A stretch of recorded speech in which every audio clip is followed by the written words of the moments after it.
Hey guys! I don't know how your week went in World of Tanks, but I finally unlocked the T-71 American light tank. And can I just say, oh my god, this is fantastic! I'm absolutely in love with this machine, and it most definitely has a reserved spot in my garage for the years to come. Also, there is actually something I wanted to ask you. I'm looking for new websites and forums where I could share my videos, especially finding the right subreddit forum would be nice. My most popular review at the moment is about the M41 HMC, and I know that someone was kind enough to share it to Reddit, but I don't know where exactly. As usual, any suggestions are welcome. At the moment, I share my videos on Facebook, Google+, the World of Tanks forums, and on Screw Attack. Anyways, today we will have a look at another subscriber request, this time by Sohail Khan, who wanted to see a review on the STUG III G. Very good choice, my friend.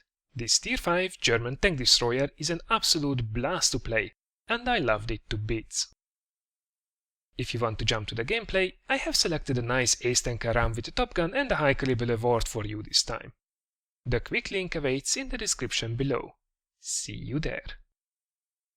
For the rest of you review enthusiasts, let's set the mood with a quick look back at the real-life STUG III in World War II.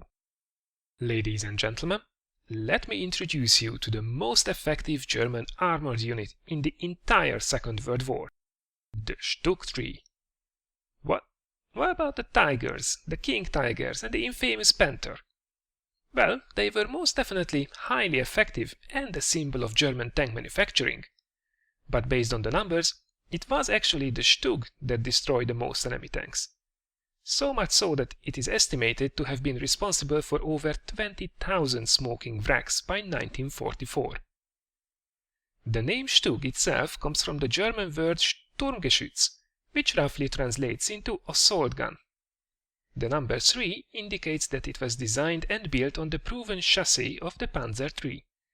The AUSF is an abbreviation to Ausführung, which translates to version, and the letter G marks the most produced and used version of this assault gun and tank destroyer.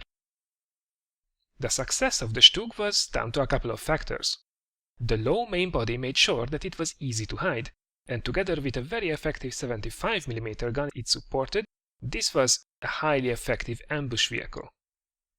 Thanks to its success and the relatively low production costs, STUGs were produced in very high numbers all throughout the war.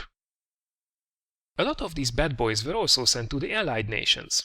In fact, one of the most famous results of this machine was not by the Germans, but by Finland.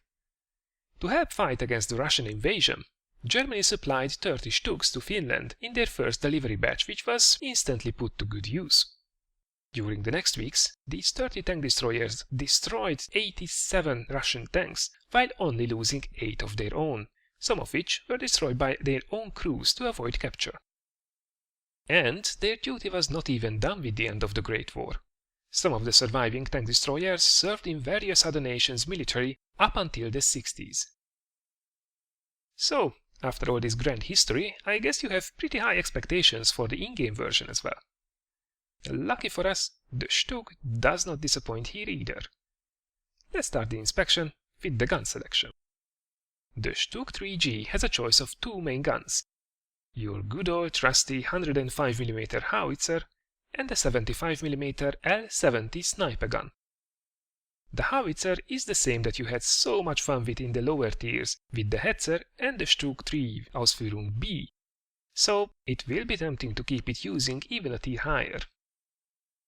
Don't get soft, however, as you will need to use the sniper gun to unlock the true potential of this vehicle, and trust me, after the first couple of shots, you won't feel sorry for that howitzer anymore. The main reason why this is a good sniper gun is the very good average penetration at 150mm, the great accuracy at 0.33 meters, and the excellent aiming time at only 1.7 seconds. The alpha damage is on the lower side with only 135 average damage per shot, but as you can pump out over 13 of those per minute with a 4.5 second reload time between your shots, you are able to inflict some serious pain with it. The 8-degree gun depression is quite good as well, and so is the gun traverse speed at 44 degrees per second. The only not so impressive stat on the gun is really the gun arc, which is only 20 degrees. But as your hull traverse and aiming times are really good, that won't be a huge issue. Overall, this is just a really solid gun that won't feel helpless even in higher tier battles. Protection-wise, we are doing quite well too.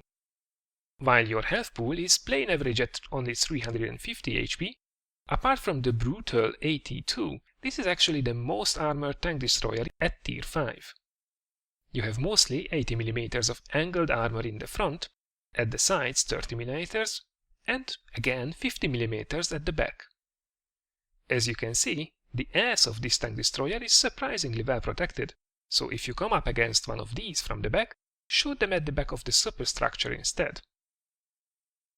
Let's also speak a word about the camo rating, which is quite important for tank destroyers. The STUG III G has the worst camo rating of its tier, but not by much. You can make it work, especially with camo paint, a well-trained crew or a camo net, but just be aware that you probably have to be extra careful when firing, not to get detected. And finally, let's speak a bit about mobility and the view range. First, let's get over with the bad news. Following the tradition of the previous STUG version B and the Hetzer, this baby is blind as a bat with only 310 meters view range, and the 450 meters signal range isn't that amazing either. You will have to rely on your teammates a lot for spotting the targets for you. Luckily, you are quite mobile with a 40 km/h top speed and a 47 degree per second hull traverse, so you can always get into cheeky positions to get into the sides of the opposition and to make your teammates spot for you, whether they want to or not. Regarding equipment, I use the gun rammer, vents and the camo net to go all in on the DPM. Binoculars could be considered as well, but as you have a really low view range to begin with, even the extra 25% range won't be amazing. Crew skill-wise, it's camo and 6 cents with priority for sure. So, that's the STUG III G for you in a nutshell. Really good machine that holds up also in higher tier matches. Your DPM will shred them up in no time, and your high penetration and accuracy will make sure that those shells get where they have to. Just make sure to play a bit more carefully when you are up against higher tier enemies, and be aggressive with those same or lower tier tanks, and you should be just fine. But that's probably enough about the numbers. Let's have a look at the taste tanker I mentioned earlier. Alright, so here we are in our STUG III G on the Abbey or Monastery map, as you would like to call it.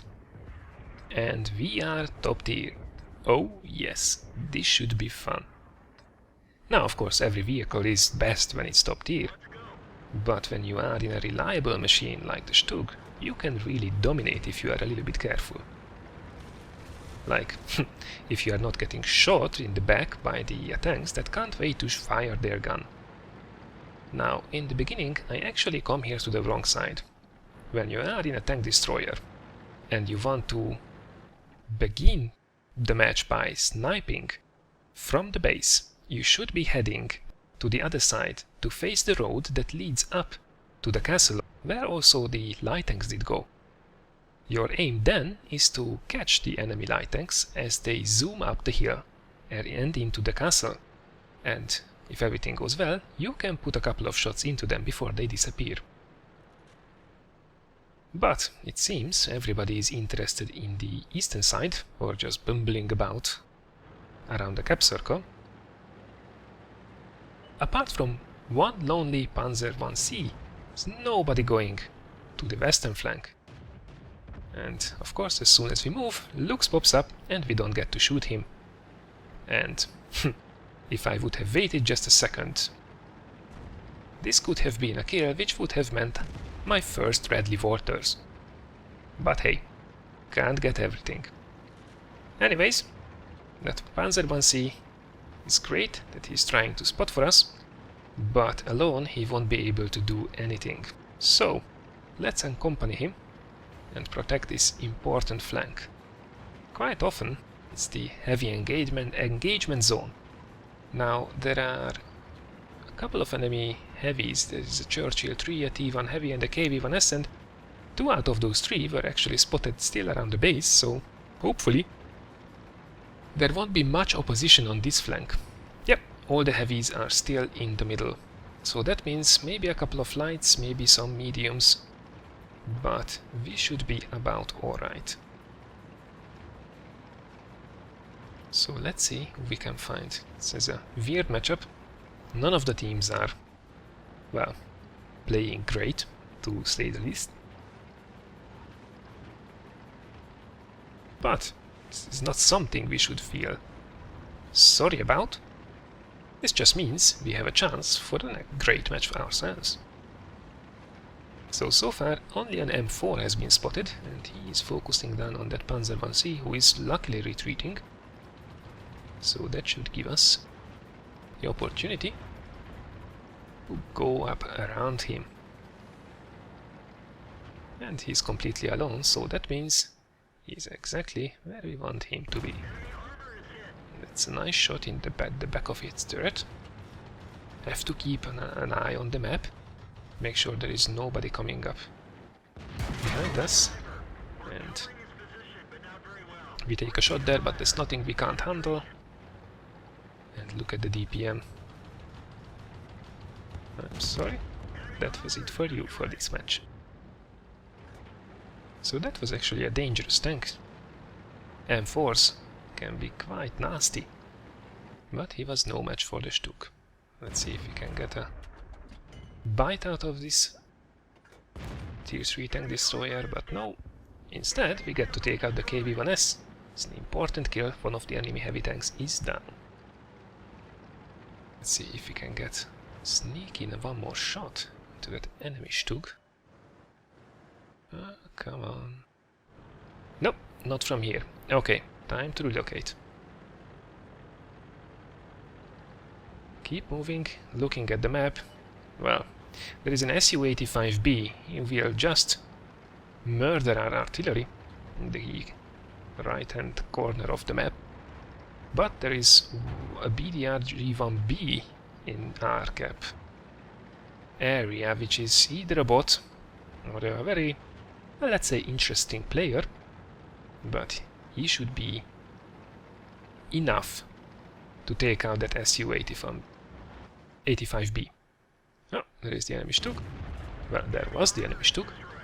And that means there is an M41 HMC and a T1 heavy. Oh, there is the artillery. Let's take him out. He did not spot us. He was focusing on someone else, and there he goes. Very good. So that means there is a T1 heavy up there, and there is a Churchill, someone in the town. In the meantime, the BDR did take care of the Su-85B, so thank God that did work out just as planned. And now my plan is to go up behind the T1 heavy, as I find it a little bit difficult to get down this road, but hey. But as the Panzer C1 goes around, I choose the other path. And oh, there is the Churchill. And that's one of the enemy heavies, so it's definitely somebody we want to take out with priority. So I have to be careful that the T1 heavy doesn't come down behind us. And there we go. Churchill didn't last very long now, did it? So that means there is a Birch gun, Tier 4 enemy artillery, and a T1 heavy. And there is the enemy heavy tank.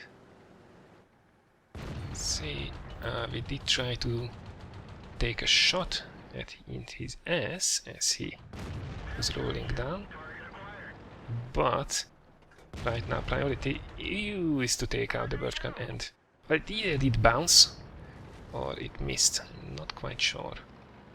He's definitely aiming at us, so and he barely misses. That means he is toast. Alright, so we have our Top Gun, but now we are up against a T1 heavy who has already 2 kills. Now he might not be, in general, at least by the statistics, a great player, but he's in a T1 heavy, and T1 heavies are quite dangerous. A relatively rapid firing, high damage gun. And I have to be careful. I can't trust my BDR to win the match if I screw this up. So what I try to do, T1 Heavy was not spotted for quite a while. So I'm trying to go around. Either I will catch him in the rear as I come around here, or he did go to the other side, in which case I have at least some distance between us. I think we did choose opposite sides of the cap to come up, and there he is. He's not paying any attention. Now he knows I'm here. He's turning his turret. It's one shot, there are two shots. I take a hit, but I can take it. And my DPM makes sure that he doesn't get another chance to fire. And that was a 7-kill game in the STUG III G. So, that was quite an enjoyable run in the STUG III G. And it's a good enough machine, so it can deliver these quite reliably. Causing over 1700 damage and claiming 7 kills was well enough for an ace tanker badge, together with a high caliber and a Top Gun award. We could also bring home over 1000 base XP and 34,000 credits. Unfortunately, most of our team was not really on top of things, but neither was the enemy team. This has definitely helped us to score the first place by both damage done, kills scored and XP earned as well, so overall, no complaints. During this almost 8 minutes we fired 19 shots, 15 of which hit the target as well, and all of those penetrated. Just shows you how reliable that 75mm gun is. It's also worth to mention that we destroyed all 7 tanks we did engage. Once you lock onto someone, your DPM will make sure that you can also finish the job. So that was my take on the STUG III. I hope you did like it. If you did, please consider giving it a like or sharing it, as it really helps. Next up, we will have a look at another arty review, and then we take a closer look at one of those Japanese CVs in World of Warships. Enjoy your weekend, guys, and I see you next week.